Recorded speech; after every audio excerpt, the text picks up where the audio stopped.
வரப்போற big pass 8ஓட title நேரம் என் தலைவன் தான்டா. என் தலைவன் டிடிஎஃப் வந்து உள்ள போடுறான், அடிச்சு நோத்துறான், பிக் பாஸ கவுச்சி போடுறான், கப்ப தூக்குறான்டா. என் தலைவனுக்கு தான் கப்பு. என் தலைவனுக்கு சப்போர்ட் பண்ண நாங்க இருக்கோம்டா. டிடிஎஃப்க்கு நாங்க இருக்கோம், உங்க அண்ணனுக்கு நாங்க இருக்கோம்டா. யாரா நீங்கெல்லாம்? இல்ல புரியல, யாரா நீங்கெல்லாம்? இருந்தாலும் மக்களே, உங்க மேல எனக்கு ஒரு சின்ன வருத்தம், கண்டிப்பா சொல்றேன். உங்க மேல எனக்கு மிகப்பெரிய வருத்தம். நீங்க இப்படி மாத்தி மாத்தி பேசக்கூடாது. கடைசி சீசன் லாஸ்ட்ல என்ன நடந்துச்சு நல்லா தெரிஞ்சுக்கணும். ஹோஸ்ட் என்னென்ன சம்பவம் பண்ணாரு, என்னென்ன நடந்துச்சு, அதை வச்சு நம்ம நல்லா சொன்னோம். இதுக்கப்புறம் ஹோஸ்ட் இந்த ஹோஸ்ட் வேணாம் அப்படின்னு எவ்வளவு பேசணும்.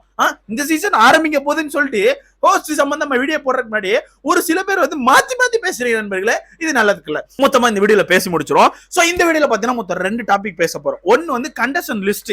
உங்களுக்கே தெரியும், பிக் பாஸ் ஆரம்பிக்க போது இன்னும் 1 மாசமோ 1.5 மாசம் போலதான் இருக்கு. கண்டிப்பா டீம் சைட்ல இருந்து நிறைய பேர் அப்ரோச் பண்ணிருப்பாங்க. அதை பத்தி கண்டிப்பா லீக்ஸ் நம்மளுக்கு கிடைச்சிரும். ஏன்னா அவங்களே வாலண்டரியா இன்ஸ்டாகிராம்ல ஏதாவது ஸ்டோரி மாதிரி போட்டு இல்ல நான் வரலங்க, இல்ல நான் வரதுக்கான வாய்ப்பு இல்லைங்கன்னு சொல்லிட்டு அவங்களே ஏதாவது பண்ணுவாங்க. அந்த மாதிரி ஒரு சில பேர் பண்ணிருக்காங்க. சோ அத பத்தியும் பார்க்க போறோம். ரெண்டாவது ஹோஸ்ட் வந்து மாற்றம் இருக்கா, மாற்றம் இல்லையா, கமல் சார் தானா இல்ல வேற யாருமா அப்படிங்கறத பத்தி நான் கடைசி வீடியோல பேசியிருந்தேன். அதுல வந்து நிறைய ட்விஸ்ட் அடிச்சிருக்கீங்க மக்களாகிய நீங்க. சோ அத பத்தி பார்க்க போறோம். சோ ஃபர்ஸ்ட் டாபிக் ஹோஸ்ட பத்தி பாத்துறோம். ஹோஸ்ட் வந்து கமல் சார் வேணாம் அப்படி சொல்லி சொன்னதுக்கான காரணம் நானா நீங்களா? மக்களாகிய நீங்க ஓப்பனா சொல்லுங்க. கடைசி சீசன் என்ன நடந்துச்சு? கடைசி சீசன்ல இருந்தே நம்ம வந்து முடிவு பண்ணிட்டோம், இதுக்கப்புறம் கமல் சார் வேணாம், ஹோஸ்டா வந்து கமல் சார் வேணாம், ஹோஸ்ட் சேஞ்ச் பண்ணா நல்லா இருக்கும்னு சொல்லிட்டு மக்களாகிய நீங்க தான் சொன்னீங்க. நல்லா யோசிச்சு பாருங்களேன். இல்ல கடைசி சீசன்ல நடந்துச்சு, சாட்டர்டே சண்டேல வந்து போர் அடிக்கிற மாதிரி புக்கு கதையை பேசிட்டு எந்த ஒரு கண்டென்ட்டுமே கொடுக்காம சும்மா ஒன் சைடா சப்போர்ட் பண்ணிட்டு போயிட்டு இருந்தாரு நம்ம கமல் சார். கரெக்ட் தானே? அதனால தானே கடைசி சீசன்ல அந்த அடி வாங்கினாரு. உண்மையா ஒத்துக்கணுமா இல்லையா? எனக்கு தெரிஞ்சு கமல் சார் வந்து ஒரு 7-8 சீசன் பண்ணிருப்பாரு நினைக்கிறேன். ஒரு 7 சீசன் கிட்ட பண்ணிருக்காரு. அந்த 7 சீசன் நீங்க கம்பேர் பண்ணி பார்க்கும் அதிகபட்ச ஹர்ட் வாங்கினது நம்ம கடைசி அந்த 7வது சீசன் தான். அந்த மாயா அர்ச்சனா அவங்க இருந்த சீசன் தான். சோ அந்த சீசன்ல ஏன் அவ்வளவு ஹர்ட்னா, அவர் வந்து பயங்கரமா ஒன் சைடா பேசினாரு, ஃபேவரிசம் பண்ண மாதிரி இருந்துச்சு. அது மட்டும் இல்லாம சாட்டர்டே சண்டேல பழைய கமல் சாரை பார்த்த மாதிரி இல்ல. பழைய கமல் சார் என்ன பண்ணுவார், எனக்கு தெரிஞ்ச அசிம் சீசன் வரைக்கும் அது கரெக்டா இருந்துச்சு. சீசன் 6 வரைக்கும் பார்க்கும்போது உங்களுக்கு நல்லா தெரியும், ஒருவாரு என்னப்பா அசீம் இப்படி நடந்திருக்கப்பா, விக்ரம்க்கு அப்படி நடந்திருக்கப்பா அப்படின்னு சொல்லி 2 பேருக்குள்ள ஒரு கொளுத்தி விட்டு மாறுப்பாரு. பயங்கரமா கொளுத்தி விட்டு போயிருவார். ஒரு சின்ன டாஸ்க் மாதிரி வச்சு கொளுத்தி விட்டு போயிருவாரு. அது என்ன ஆகும்னா அந்த வாரம் ஃபுல்லா வெடிக்கும். அந்த வாரம் ஃபுல்லா நமக்கே பாக்குறதுக்கு ஒரு ஆர்வமா இருக்கும். பட் கடைசி சீசன் பாத்தீங்கன்னா அப்படியா மாயா சரி அடிச்சா உட்கார் அப்படின்ன மாதிரி ஒரு மாதிரி இருந்துச்சு. வருஷம் பயங்கரமா தெரிஞ்சு. அதனால மக்களாகி நீங்களே முடிவு பண்ணீங்க ஹோஸ்ட் சேஞ்ச் வேணும் அப்படின்னு சொல்லிட்டு. அது மட்டும் இல்லாம நான் ஏன் அதை எடுத்து பேசினேன்னா, கடைசி சீசன்லயே சொல்லியிருந்தாங்க, நிறைய பேர் வந்து ரிவ்யூ பண்ற நிறைய பேர் கூட சொல்லியிருந்தாங்க ஓப்பனா, கமல் சாருக்கு இதுதான் கடைசி சீசனா இருக்கும். ஏன்னா அவரோட அக்ரிமெண்ட் கூட க்ளோஸ் ஆகுது. அது மட்டும் இல்லாம நிறைய ஹர்ட் வாங்கிட்டாரு, பயங்கரமான ஹர்ட் ரேட் எடுத்துட்டாரு. சோ இதுக்கப்புறம் எனக்கு தெரிஞ்சு வந்து ஹோஸ்ட் வந்து சேஞ்ச் தான் ஆகும் அப்படி சொல்லி நிறைய பேர் அபிஷியலாவே போட்டிருந்தாங்க. அதை வச்சுதான் நம்ம சொல்லியிருந்தோம் ஹோஸ்ட் சேஞ்ச் ஆகிறதுக்கு வாய்ப்பு இருக்குன்னு. அது மட்டும் இல்லாம சீசன் ஆரம்பிக்கும் போது நீங்களே பார்த்திருப்பீங்க, 1 மாசம் போலதான் இருக்கு. சோ அதனால நம்ம அந்த டாபிக் எடுத்து பேசும்போது இன்னொரு முக்கியமான பாயிண்ட் இருந்துச்சு. ஏன்னா அந்த பிக் பாஸ் மொத்தமா சேஞ்ச் ஆகுது, ஏன்னா டீம் சேஞ்ச் ஆயிருக்காங்க. அப்படிங்கும் போது மொத்தமா எல்லாமே ரூல்ஸ்ல இருந்து எல்லாமே சேஞ்ச் ஆகும் போது எனக்கு தெரிஞ்சு ஹோஸ்ட் சேஞ்ச் ஆகிறதுக்கு வாய்ப்பு இருக்கு. ஏன்னா கமல் சாருக்கு அக்ரிமெண்ட் க்ளோஸ் ஆயிட்டு, அதனால அடுத்தது யார் வந்தா நல்லா இருக்கும்னு சொல்லிட்டு நான் உங்ககிட்ட தான் கேட்டுருது. அதுல முக்காவாசி பேர் நீங்க கமெண்ட் பண்ணி என்ன பண்ணிருந்தீங்க, கோபிநாத் சார் வந்தா நல்லா இருக்கும் அப்படி பண்ணி தான் பண்ணிருந்தீங்க. சோ அதை வச்சா நம்ம பேசியிருந்தேன் கூட ஓகே. அதே நிறைய பேருக்கு கடைசி வீடியோல ஒத்துக்கிட்டீங்க. அதுலயும் ஒரு சில பேர் என்ன சொல்றாங்கன்னா, கமல் சார் தான் ஹோஸ்டே, கமல் சார் தான் பிக் பாஸ்னா கமல் சார் தான் அப்படி சொல்லி சொன்னாங்க. ஓகே, நான் ஒத்துக்கிறேன். உண்மையாவே எனக்கு கூட அதான் தோணுச்சு. நான் கூட நிறைய வீடியோல சொல்லிருப்பேன், நீங்க கவனிச்சிருப்பீங்க. பிக் பாஸ்னா கமல் சார் தான் ஒரு பெஞ்ச் மார்க் பிக்ஸ் ஆயிட்டு அதை மாத்த முடியாதுன்னு சொல்லிட்டு. பட் இருந்தாலும் ஒரு மாற்றம் வந்தா நல்லா இருக்குமான்னு சொல்லி பார்க்கலாம்னு சொல்லியிருந்தேன். அதெல்லாம் யாரும் சரியா கவனிக்காம கமல் சார் தான் பிக் பாஸ், கமல் சார் வர்றதுல உனக்கு என்னடா பொறாம, உனக்கு எங்கடா எரியுது, எனக்கு ஏன் எரியுது, எனக்கு அவர் வந்தா கண்டென்ட் தான் வரும், எனக்கு எரியாது. அதுலயும் ஒரு சில பேர் உனக்கு என்ன பொறாம, எனக்கு ஏன்டா பொறாம, புரியல. மக்களை வந்து புரிஞ்சிக்கவே முடியல.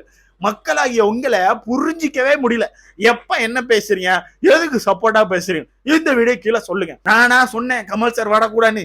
நீங்க தானே சொன்னீங்க கமல் சார் வேணாம் போஸ்ட மாத்தோன்னு சொல்லிட்டு. அந்த சொன்ன எல்லாரும் மறக்காம இந்த வீடியோ கீழே கமெண்ட் பண்ணிடுறோம், சரியா? ஏன்னா நிறைய பேர் வந்து அதை புரிஞ்சிக்கவே மாட்டுக்காங்க. ஏன் வந்து கமல் சார் வேணாம் சொல்றோம், எதனால சொல்றோம்னு புரிஞ்சிக்காமையே கமல் சாரோட தீவிரமான ரசிகர்களா இருப்பாங்க போல. அதெல்லாம் ஒண்ணு தப்பு கிடையாது. பட் நான் அவங்களை எதுவுமே தப்பு சொல்லவும் சரி. பட் இருந்தாலும் இந்த சீசன்ல என்ன நடந்துச்சு அப்படிங்கிறத புரிஞ்சிக்காம வேணும், அவங்க தான் வேணும், இவங்க தான் வேணும் சொல்லிட்டு இருக்காங்க. ஓகே, யாரு வந்தாலும் நம்ம அந்த பிக் பாஸ் பார்க்க தான் போறோம், கண்டென்ட் எடுக்க தான் போறோம். பட் இருந்தாலும் நான் கடைசி வீடியோல சொன்னது கோபிநாத் சார் வந்தா நல்லா இருக்கும், ஒரு மாற்றம் அப்படின்னு ஒண்ணு கொடுத்தீங்கன்னா அது கோபிநாத் சார் கொடுத்தீங்கன்னா நல்லா இருக்கும் அப்படின்னு சொல்லி நான் எதிர்பார்க்கறேன்னு சொல்லியிருந்தேன். உங்களோட கருத்தை மறக்காம கமெண்ட்ல போடுங்க. ரெண்டாவது கண்டஸ்டன்ஸ் லிஸ்ட் நம்ம நேத்து கூட போட்டிருந்தோம், ஒரு 4-5 பேரை பத்தி பேசியிருந்தோம், இவங்க எல்லாம் வராங்க அப்படின்னு சொல்லிட்டு. அதுல ஜாலின் சோயா பத்தி பேசியிருந்தேன். அதை பேசினதை வச்சுக்கிட்டு நிறைய பேர் பாத்தீங்கன்னா டிடிஎஃப் வரலையா, என் தலைவன் டிடிஎஃப் கண்டிப்பா உள்ள போறான்டா, வேணா பாரு என் தலைவன் டிடிஎஃப் உள்ள போறான், கப்ப தூக்குறான்டா அப்படி சொல்லிட்டு பயங்கரமா இது பண்றாங்க. உங்களுக்கே தெரியும் டிடிஎஃப்க்கு வந்து ஒரு மேசிவான சப்போர்ட் இருக்கு. கண்டிப்பா அதை நம்ம ஓப்பனா வச்சுக்கணும். சப்போர்ட்டர்ஸ் அப்படிங்கிறதுல பயங்கரமான ஒரு சப்போர்ட்டர்ஸ், ஒரு ஏஜ் கேட்டகரி பர்சன்ஸ் வச்சிருக்காங்கன்னு சொல்லுவோமே, நல்ல ஒரு சப்போர்ட் வச்சிருக்காரு. சோ அதை வச்சு நிறைய பேர் என்ன நினைக்கிறாங்கன்னா பிக் பாஸ்க்குள்ள போனா டைட்டில் கிடைச்சிரும் அப்படின்னு. வாய்ப்பு இல்ல.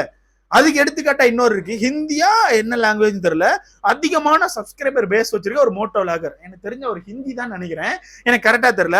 அவரும் இதே மாதிரி பிக் பாஸ்க்குள்ள போனாரு. நீங்க நினைக்கிறத விட நம்ம டிடிஎஃப் வச்சிருக்கிறதோடலாம் டபுள் ட்ரிபிள் மடங்கு ஃபாலோவர்ஸ் வச்சிருக்காரு. எனக்கு தெரிஞ்சு 10 மில்லியனா 20 மில்லியன் சப்ஸ்கிரைபர்ஸ் எல்லாம் வச்சிருக்காரு நினைக்கிறேன். அந்த அளவுக்கு ஒரு ஃபாலோவர்ஸ். இங்க தமிழ்நாட்டுல எப்படி டிடிஎஃப் வந்து அப்படி ஒரு கூட்டம்லாம் சூழ்ந்தோ ஓன்னு கத்துறாங்களோ, அதே மாதிரி அங்கேயும் அவருக்கு கத்துவாங்க, இதோட பயங்கரமா கத்துவாங்க. அந்த லெவலுக்கு அவருக்கு வந்து ஒரு ஃபேன் பேஸ் இருக்கு. அவர் ஒரு சீசனுக்குள்ள போனார். எனக்கு தெரிஞ்சு கடைசியா அது கடைசி சீசன், அதுக்கு முந்தின சீசன் நினைக்கிறேன், எனக்கு கரெக்டா தெரியல. நம்ம சல்மான் கான் ஹோஸ்ட் பண்ற பிக் பாஸ் அது என்ன இதுன்னு சொல்லிட்டு மறக்காம கமெண்ட்ல போட்டு போங்க. ஹிந்தி தான் நினைக்கிறேன். சோ அதுல எல்லாம் பாத்தீங்கன்னா அவரை வச்சு செஞ்சுட்டாங்க. செய்கனா செய்ய, தரமான செய்க. யாரு நம்ம சல்மான் கானே வச்சு செஞ்சுட்டாரு. பேச முடியாத அளவுக்கு அடிச்சாங்க. அவரெல்லாம் நானே வெளியே போறேன்னு போயிட்டாரு. ஃபைன் அமௌண்ட்லாம் ஒரு 1.5 கோடி சம்திங்லாம் வரும், அதை நான் கெட்டிட்டு கூட போறேன் அப்படின்னு அவரே கிளம்புனார். அந்த லெவலுக்கு உள்ள வச்சு செஞ்சாங்க. அதே நிலைமை தான் இங்கேயும் நடக்கும். நீங்க நினைக்கிற மாதிரி வெளியே பண்ற மாதிரிலாம் சீன்லாம் உள்ள கிரியேட் பண்ண முடியாது நண்பர்களே. உள்ள வந்து தலைகீழ கவுத்தி போட்டு அடிச்சிருவாங்க. அதனால எங்க அண்ணனுக்கு நாங்க இருக்கோம் அப்படி சொல்றதெல்லாம் விட்டுருங்க.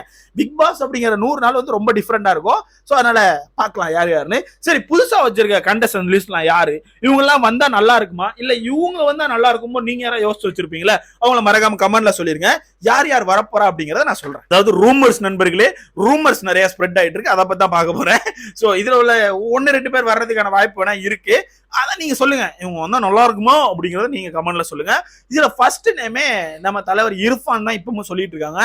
இர்ஃபான் கண்டிப்பா உள்ள வராரு, இர்ஃபான் உள்ள வருவார் அப்படின்னு சொல்லிட்டு. எனக்கு தெரிஞ்சு இர்ஃபான் வர்றதுக்கான வாய்ப்புகள் இருக்குமான்னு கேட்டீங்கன்னா எனக்கு தெரிஞ்சு இல்ல. நான் கடைசி வீடியோல சொன்னதான் திரும்பியும் சொல்றேன், இர்ஃபான் வர்றதுக்கான வாய்ப்புகள் ரொம்ப கம்மி. ஏன்னா அவர் ஒரு 4-5-6 வருஷமா சேனல் நடத்திட்டு இருக்காரு. ஒரு நாள் கூட வீடியோ போடாம விட்டது கிடையாது. கண்டிப்பா டெய்லி அவரோட சேனல்ல வீடியோ இருக்கும். அந்த அளவுக்கு கண்டென்ட் வந்து பயங்கரமா மேக் பண்ணுவாரு. ஒரு ஹார்ட் ஒர்க் பண்ணிட்டு இருக்காரு. சோ அவர் அதெல்லாம் விட்டுட்டு ஒரு 100 நாள் இங்க வந்து உட்காருவாருன்னு கேட்டீங்கன்னா எனக்கு தெரிஞ்ச வாய்ப்பு இல்ல. ஏன்னா இங்க வந்தா யாருக்கு என்ன கிடைக்கும் தெரியல. ஒரு பாதி ஹர்ட் கிடைக்கும், பாதி நல்லது கிடைக்கும். அதனால பாசிட்டிவ் நெகட்டிவ் அப்படிங்கிறது ரெண்டுமே இந்த ஷோல உண்டு. அதனால அவர் உள்ள வந்து ஹர்ட் எடுக்க சம்பாதிக்க விரும்ப மாட்டாரு. அதனால வர்றதுக்கான வாய்ப்புகள் கம்மி. சோ அடுத்தது யாருன்னு பாத்தீங்கன்னா சரண்யா மோகன். சோ இவங்க வந்து யாரடி நீ மோகினி அப்படிங்கிற படத்துல நீங்க பாத்துருப்பீங்க. அதுல இருந்தா நிறைய பேர் தெரிஞ்சிருக்கும். சோ இவங்க வர்றதுக்கான வாய்ப்பு இருக்கு அப்படி சொல்லிட்டு சோசியல் மீடியால நிறைய இடத்துல ஒரு ட்ரெண்ட் பண்ணிட்டு இருந்தாங்க. அந்த ட்ரெண்ட் அவங்க பார்த்துட்டு இன்ஸ்டாகிராம்ல என்ன பண்ணிட்டாங்கன்னா, இல்ல நான் வரல, அப்படிலாம் ஒண்ணு இல்லவே இல்ல, நான் பிக் பாஸ் வரவே மாட்டேன் அப்படின்னு சொல்லி உடைச்சிட்டாங்க. அதனால இவங்க வர்றதுக்கான வாய்ப்பு இல்ல. சோ அடுத்தது பாத்தீங்கன்னா நம்ம பூனம் பாஜ்வா, இவங்க ஒரு ஆக்டர், உங்களுக்கே தெரிஞ்சிருக்கும். சோ இவங்களும் வர்றதுக்கான வாய்ப்பு இருக்குன்னு சொல்லிட்டு இருக்காங்க. பட் இவங்க எல்லாம் வருவாங்க அப்படின்னு எனக்கு ஒரு நம்பிக்கை இருக்கு நண்பர்களே.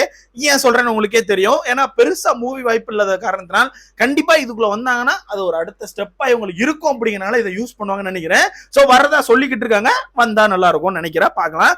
ரெண்டாவது கார்த்திக் குமார், உங்களுக்கே தெரிஞ்சிருக்கும் யாருன்னு, ஒரு ஸ்டாண்ட் அப் காமெடியன். அது மட்டும் இல்லாம ரீசெண்டா பயங்கரமா ட்ரெண்ட் ஆயிட்டு இருந்தாரு. நம்ம சுஜித்ரா, சிங்கர் சுஜித்ரா மாயா பத்தி பேசுனாங்களே, அவங்களோட எக்ஸ் ஹஸ்பண்ட் தான். அவங்க வந்து நிறைய விஷயங்களை போட்டு உடைச்சிட்டு இருந்தாங்க. அது உடைப்பா உருட்டான்னு நமக்கு தெரியாது. பட் இருந்தாலும் அவங்க அதுல ட்ரெண்ட் ஆயிட்டாரு நம்ம கார்த்திக் குமார். திரும்பி சொல்லலாம் அவர் வர்றதுக்கான வாய்ப்பு இருக்குன்னு சொல்றாங்க, பார்க்கலாமே. அடுத்தது மகாலட்சுமி, இவங்களும் உங்களுக்கு தெரிஞ்சிருக்கும், சீரியல் ஆக்டர். அது மட்டும் இல்லாம இவங்களுமே கொஞ்சம் டேஸ்க்கு முன்னாடி ட்ரெண்டான ஆள் தான், ஒரு கல்யாணத்தை பண்ணி. அதனால இவங்க வர்றதுக்கான வாய்ப்பு இருக்குன்னு சொல்றாங்க, பார்க்கலாமே வராங்களான்னு சொல்லிட்டு. வருவாங்களா, அவங்களோட கருத்தை மறக்காம கமெண்ட்ல சொல்லுங்க. அடுத்தது அன்சிதா, குக் வித் கோமால்ல பாத்தீங்களா நம்ம அன்சிதா, அவங்க தான். அவங்க வர்றதுக்கான வாய்ப்பு இருக்குன்னு சொல்றாங்க. நிறைய ரூமர்ஸ் போகுது, அதுல இது ஒரு வகை ரூமர்ஸ் மாதிரி வச்சுக்கோங்க. எனக்கு தெரிஞ்சவங்க எல்லாம் வர்றதுக்கான வாய்ப்புகள் கம்மி தான். அடுத்தது வந்து ஸ்வேதா மோகன் உங்களுக்கு தெரிஞ்சிருக்கும்னு நினைக்கிறேன். இவங்களும் ஒரு சிங்கர், இவங்களும் உள்ள வரதுக்கான வாய்ப்புகள் இருக்கு. நிறைய இதை சொல்லிட்டு இருக்காங்க, நிறைய சோசியல் மீடியால பார்க்க முடியுது. சோ இவங்க வர்றதுக்கான வாய்ப்புகளும் இருக்கு அப்படின்னு தோணுது. அப்ரோச் பண்ணிருப்பாங்க கண்டிப்பா, ரீசன்ட் டேஸா ஏதாச்சும் அப்ரோச் பண்ணிருப்பாங்க. சோ பார்க்கலாம், வெயிட் பண்ணி. அடுத்தது சக்கிலாமா கடைசி சீசன்ல இருந்து சொல்லிட்டு இருக்காங்க சக்கிலாமா வராங்க அப்படின்னு சொல்லிட்டு. வெயிட் பண்ணி தான் பார்க்கணும். அடுத்தது நம்ம சாலின் ஜோயா, கடைசி வீடியோல சொன்ன மாதிரி தான் சாலின் ஜோயா வர்றதுக்கான வாய்ப்பு இருக்குன்னு சொல்லி சொல்றாங்க. எனக்கு தெரிஞ்சு சாலின் ஜோயா வந்து கன்ஃபார்மா உள்ள வருவாங்கன்னு சொல்லி ஒரு பச்சு சொல்லுது நண்பர்களே, ஒரு பச்சு சொல்லுது இவங்க வந்து கண்டிப்பா வருவாங்க அப்படின்னு. அடுத்து நம்ம அஸ்வின் குமாருமே கண்டிப்பா வருவாருன்னு சொல்றாங்க. யாருன்னு தெரியுதா? 50 பட கதை கேட்டு தூங்கிட்டேன் சார், இந்த கதைக்கு தான் தூங்கல அப்படின்னு சொல்லிட்டு தானே வாயை கொடுத்து மாட்டி புண்ணாக்கி படமே நம்ம உட்கார்ந்துருக்காருல, நம்ம குக்கு வைத்து கோமான்ல ட்ரெண்டான நம்ம அஸ்வின் குமார், அவர் வர்றதுக்கான வாய்ப்பு இருக்கு. ஸோ எனக்கு தெரிஞ்சு இவ்வளவு பேர் தான் வர்றதுக்கான வாய்ப்புகள் இருக்கிற ஒரு ஆட்களா இருக்காங்க. ஸோ மாக்காப்பாலாம் ரூமர்ஸ்ல இருக்காரு, ஆனா வரமாட்டாரு. எல்லா சீசனுமே அவர் ரூமர்ஸ்ல இருப்பாரு, பட் வரமாட்டாரு. சோ அதேதான் இந்த சீசன் நடக்கும். சோ நீங்க சொல்லுங்க, யார் வந்து இந்த ஒரு ஆள் வந்தா நல்லா இருக்கும் ப்ரோ, இந்த ஒரு ஆக்டர் வந்தா நல்லா இருக்கும், நீங்க ஒண்ணு மைண்ட்ல வச்சிருப்பீங்களா? சோ அந்த ஆளை மறக்காம கமெண்ட்ல போட்டு போங்க. ஹோஸ்ட பத்தியும் மறக்காம கமெண்ட்ல போடுங்க. அடுத்த வீடியோல பார்ப்போம்.